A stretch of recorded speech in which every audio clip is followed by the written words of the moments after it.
গতকাল রাত ৮টা বেজে গেছে, খুব খিদে পেয়েছে। বাড়ি ফিরছিলাম কাজ থেকে।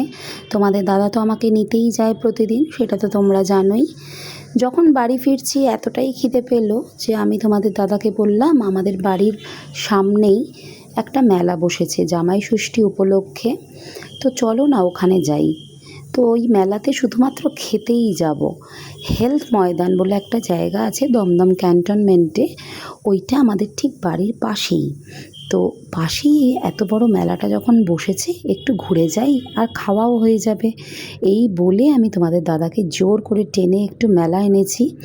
কিন্তু দুঃখের বিষয়, মেলার অনেক দোকানই বন্ধ ছিল, কারণ ১ ঘন্টা আগেই বৃষ্টি হয়ে গেছে। যাই হোক, দুঃখ করে লাভ নেই বলে মেলাতে ঢুকলাম। এদিক ওদিক দেখছি কি আছে। দোলনাগুলো দেখে তো যথারীতি আমার সবসময়ই, তোমরা জানো যে একটা দোলনা চাপার প্রবণতা আছেই, কিন্তু দোলনায় কোনো দিনও চাপতে দেয় না, কারণ আমি একা, কারণ তোমাদের দাদা কোনোভাবেই দোলনাতে ওঠে না। তো যাই হোক, আর সব বন্ধও ছিল, অত লোকও ছিল না, ফাঁকা ফাঁকা মেলা ছিল। উইকডে, তাই অত লোকও হয়নি। শনি রোববার যেরকমভাবে মেলায় ভিড় হয় সেরকম হয়নি। আর ১ ঘন্টা আগেই যেহেতু বৃষ্টি হয়ে গেছে, তাই একদম চারিদিকে জলও ছিল। যথারীতি খিদে পেয়েছে আর খাবার জন্যই এসেছি মেলায়, তাই দেখলাম শুধুমাত্র ঘুগনি পাওয়া যাচ্ছে আর বিভিন্ন চপ, মানে ফ্রাইড আইটেমের দোকানও ছিল।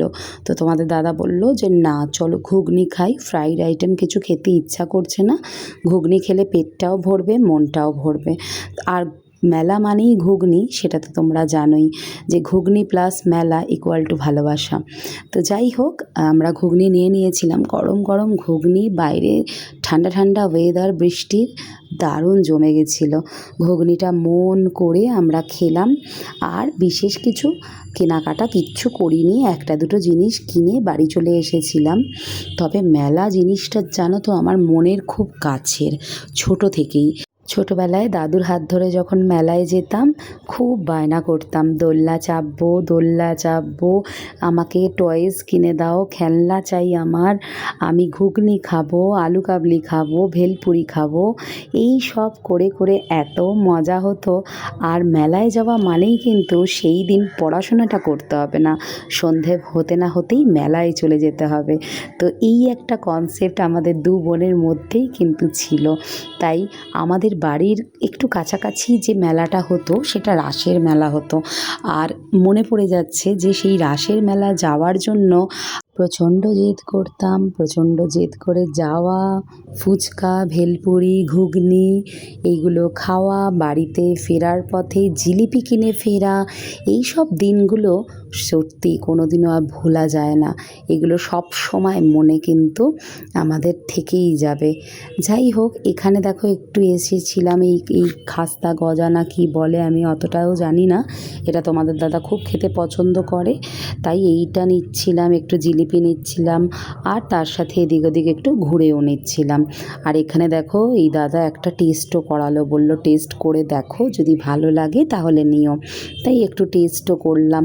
যাই হোক, মেলাটা ফাঁকা ফাঁকায় ভালোভাবে ঘুরতেও পেরেছি।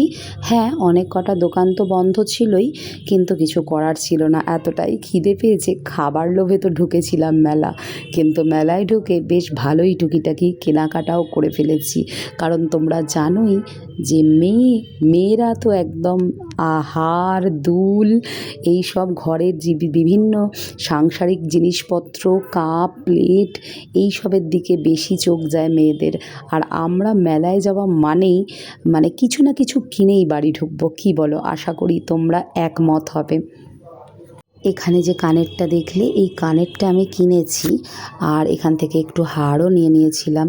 সব শেষে একটু আচার কিনতে এসেছিলাম। তো মেলা ঘোরার এক্সপিরিয়েন্সটা তোমাদের শেয়ার করলাম, ভীষণ ভালো লাগলো। তবে প্রথমবার আমি জানো তো এই জামাই ষষ্ঠী উপলক্ষে মেলা বসেছে এই ব্যাপারটার সাথে অবগত হলাম। তোমাদের সাথে এরকম গল্প আমার আরও অনেক হবে। সুস্থ থেকো, ভালো থেকো।